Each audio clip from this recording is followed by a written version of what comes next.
दोस्तों आज हम आपके दिमाग को तेज करने के साथ साथ आपके दिमाग की सोच की सीमा भी पूरी खोल देंगे। दोस्तों आज हम आपको स्मार्ट टेक्नोलॉजी के प्रोडक्ट फैक्ट्री में बनते हुए दिखाएंगे।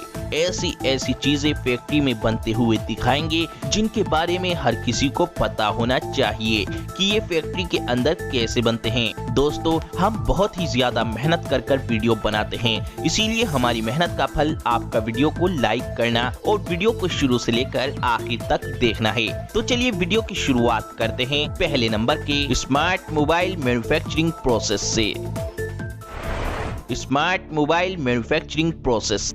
दोस्तों आज मोबाइल हर इंसान की जरूरत बन गई है। मोबाइल के बिना इंसान का जीवन अब अधूरा सा हो गया है। तो इसीलिए दोस्तों जिस स्मार्टफोन को आप चलाते हो वो फैक्ट्री में कैसे बनता है वो भी जानते हैं आसान तरीके और सरल भाषा में, जिससे हर इंसान बिल्कुल अच्छे तरीके से समझ सके। दोस्तों फैक्ट्री के अंदर मोबाइल बनाने के लिए सबसे पहले मोबाइल की बॉडी को तैयार किया जाता है। मोबाइल की बॉडी को तैयार करने के लिए सबसे पहले एक एल्युमिनियम की बड़ी सारी शीट को इस मशीन में रखकर शीट के छोटे छोटे पीस काट लिए जाते हैं मोबाइल के साइज के हिसाब से। फिर इन मोबाइल बॉडी पीस के कवर को जहां जहां से काटना होता है, जहां जहां से होल करने होते हैं और जहां जहां मोबाइल के पेंच लगाने होते हैं वहां पर से इस मशीन की मदद से मोबाइल के इस बॉडी कवर को काट लिया जाता है और छेद कर लिए जाते हैं।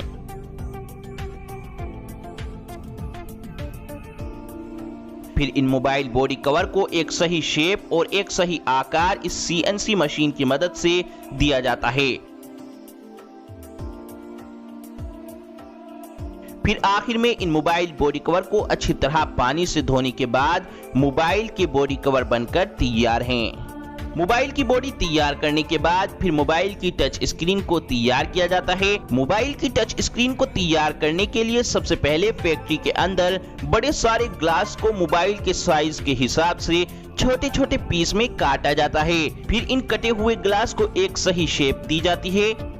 फिर इस ग्लास के ऊपर पॉलिश की जाती है। पॉलिश करने के बाद फिर इन्हें क्लीनिंग प्रोसेस से गुजारा जाता है, जहां पर इन्हें पानी से अच्छी तरह साफ किया जाता है। अच्छी तरह साफ करने के बाद टच स्क्रीन पर कोटिंग की जाती है। कोटिंग करने के बाद ये मोबाइल की टच स्क्रीन पूरे तरीके से बनकर तैयार है। फैक्ट्री के अंदर स्मार्टफोन बनाने के लिए सबसे पहले LCD टच स्क्रीन का विजुअल इंस्पेक्शन करते हैं। दोस्तों मोबाइल के अंदर सारा काम टच स्क्रीन से ही होता है, तो इसीलिए इस टच स्क्रीन का बिल्कुल ओके यानी सही होना जरूरी होता है। टच पैनल ओके होने के बाद इस टच पैनल को कन्वेयर बेल्ट के जरिए आगे भेजा जाता है। यहाँ पर ग्लू मशीन से इस टच पैनल के चारों ओर ग्लू लगाई जाती है और फिर इस टच पैनल को मोबाइल के कवर से जोड़कर आगे भेज दिया जाता है। अब प्रिंटेड सर्किट बोर्ड यानी PCB, इसको मोबाइल का दिल कहा जाता है। इसी PCB के अंदर मोबाइल के सारे इलेक्ट्रिकल पार्ट जोड़े जाते हैं। सोल्डरिंग के दौरान इसका कोई भी पार्ट डैमेज ना हो, इसीलिए इस पर पेपर टेप लगाई जाती है। फिर इस PCB पर फ्रंट कैमरा और बैक कैमरा को फिट किया जाता है। अब PCB पर वाटर लेवल पेस्ट किया जाता है। ये एक व्हाइट स्टिकर होता है। अगर फोन पानी में गिरा होता है तो मोबाइल की सर्विस के वक्त पता चल जाता है कि ये मोबाइल पानी में गिरा है, क्योंकि पानी में मोबाइल गिरने के बाद इस स्टिकर का कलर रेड हो जाता है। और दोस्तों ये है माइक, मोबाइल का काफी इम्पोर्टेंट पार्ट, जिससे आपके मोबाइल की आवाज दूसरे मोबाइल तक पहुंचती है। इस माइक को PCB के बॉटम एंड पर लगाया जाता है और टॉप पर लगाया जाता है स्पीकर और फिर इस PCB में लगाया जाता है वाइब्रेटर। इसी वाइब्रेटर से ही मोबाइल की रिंगटोन में मजा आता है। और फिर LCD और टच पैनल से इस PCB को जोड़ा जाता है और मोबाइल के साइड में वॉल्यूम बटन और पावर बटन को फिक्स किया जाता है। अब मोबाइल की मिडिल हाउसिंग में वाईफाई और GSM को फिट किया जाता है, ताकि हमारा फोन वाईफाई जोन में जाते ही हाई स्पीड इंटरनेट से जुड़ जाए। अब इस मिडिल हाउसिंग को सेमी असेंबल डिवाइस से जोड़ दिया जाता है।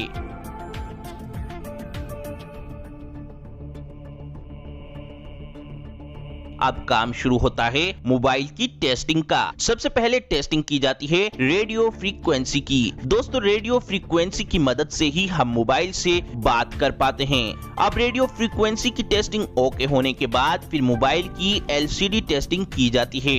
LCD टेस्टिंग ओके होने के बाद मोबाइल की multi touch, mike, speaker, gravity sensor, front camera, back camera और फ्लैश लाइट, इन सब चीजों की अलग अलग टेस्टिंग की जाती है।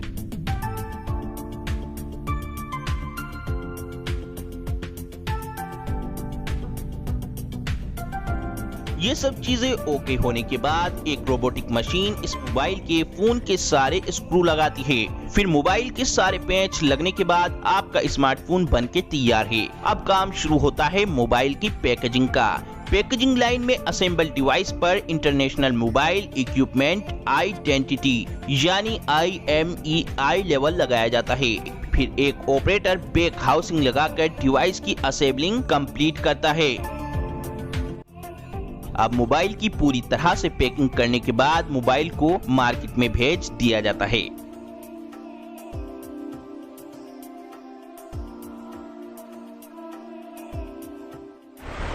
Mobile charger factory making. दोस्तों मोबाइल को चलाने के लिए मोबाइल को चार्ज करना जरूरी होता है। तो दोस्तों इसीलिए जानते हैं कि इस मोबाइल को चार्ज करने वाले चार्जर को कैसे बनाया जाता है। दोस्तों मोबाइल के चार्जर को बनाने के लिए सबसे पहले मोबाइल के चार्जर के कवर को बनाया जाता है। मोबाइल के चार्जर के कवर को बनाने के लिए इसके कच्चे रॉ मटेरियल, प्लास्टिक का दाना, HDPE और पॉलीमर, इसको इस मशीन में डाला जाता है, जिससे ये मटेरियल इस मशीन के अंदर एक पेस्ट का आकार ले लेता है और इस मशीन के नीचे लगी एक मोल्डिंग मशीन जो इस पेस्ट को मोबाइल के चार्जर के कवर का शेप देकर बाहर निकालती रहती है। इस तरीके से पहले मोबाइल के प्लास्टिक चार्जर का कवर तैयार कर लिया जाता है। फिर इस चार्जर के कवर के अंदर करंट के लिए प्लग को लगाया जाता है।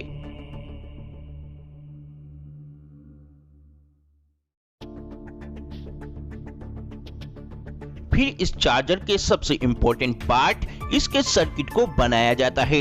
यहाँ पर इस मशीन में एक प्लेन इलेक्ट्रिकल प्लेट को रखकर ये मशीन इस इलेक्ट्रिकल प्लेट पर सर्किट की सभी वायर को इस प्लेट पर छापकर एक कन्वेयर बेल्ट के जरिए इस सर्किट प्लेट को आगे भेजती रहती है, जहाँ पर ये मशीन उन सभी वायर को इस सर्किट प्लेट पर बड़ी ही तेजी से तैयार कर देती है। और फिर ये मशीन चार्जर के सर्किट को पूरी तरह तैयार करने के बाद एक कन्वेयर बेल्ट के जरिए आगे भेजती है।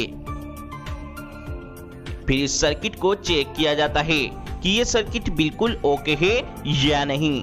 फिर इस सर्किट को तैयार करने के बाद इस सर्किट के अंदर कैपेसिटर और इनपुट आउटपुट को लगाया जाता है।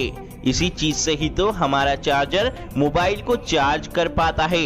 फिर इसके बाद इस सर्किट को एक कन्वेयर बेल्ट के जरिए आगे भेजा जाता है, जहां पर इस सर्किट में कुछ वर्कर USB पोर्ट के लिए सोल्डरिंग करते हैं। और फिर सबसे आखिर में इस सर्किट को मोबाइल चार्जर के कवर के अंदर फिट किया जाता है और फिर USB वायर को भी फिट कर दिया जाता है। और फिर इस चार्जर के अंदर इसके प्लग और पिन को भी फिट कर दिया जाता है। और फिर इसके बाद इस पूरे चार्जर की टेस्टिंग की जाती है कि सब ओके है या नहीं। सब ओके होने के बाद एक हाइड्रोलिक मशीन की मदद से इस चार्जर के ऊपर कंपनियां अपना अपना नेम और अपने अपने लोगों की मोहर लगा देती हैं और सबसे आखिर में इस चार्जर को पैक करके मार्केट में भेज दिया जाता है।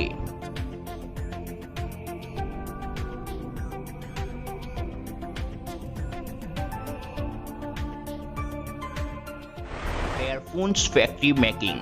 दोस्तों एयरफोन फैक्ट्री के अंदर बनाने के लिए सबसे पहले कई सारे पतले पतले कॉपर के तार के रोल को इस मशीन में फिट किया जाता है। फिर यह मशीन इन सारे पतले पतले तारों को जोड़कर एयरफोन का एक मोटा तार तैयार कर देती है।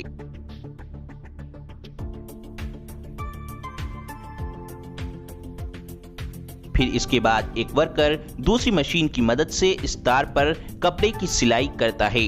इस तार के ऊपर कपड़े की सिलाई करने से एयरफोन की लाइफ लंबी बनती है। फिर एयरफोन के साइज को देखते हुए इन तारों को काट दिया जाता है। जो कि ये साइज एयरफोन के साइज का एकदम बिल्कुल परफेक्ट साइज होता है। अब एयरफोन के अंदर आवाज के लिए मैग्नेट का यूज किया जाता है।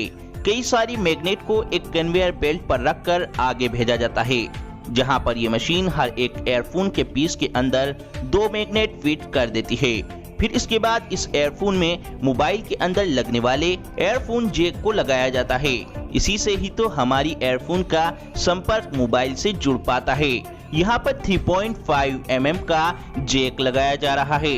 3.5 mm का जैक एयरफोन के अंदर लगने से फिर एयरफोन को किसी भी मोबाइल के अंदर लगाकर यूज किया जा सकता है। फिर इसके बाद इस एयरफोन के ऊपर एयरबड को इस तरीके से लगाया जाता है। इस रबड़नुमा एयरबड की वजह से ही हमारे कान एक अच्छी आवाज सुन पाते हैं। फिर इसके बाद काम शुरू होता है इस एयरफोन को पैक करने का।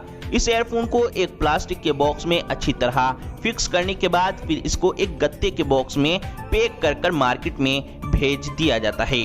और दोस्तों, आपके लिए सबसे जरूरी बात यह है कि हमारी मेहनत का फल आपका इस वीडियो को जरूर लाइक करना है, ताकि हम आपके लिए इससे भी अच्छी वीडियो बना सकें। तो इसीलिए इस वीडियो को लाइक, शेयर और चैनल को सब्सक्राइब करके घंटी को जरूर दबाएं।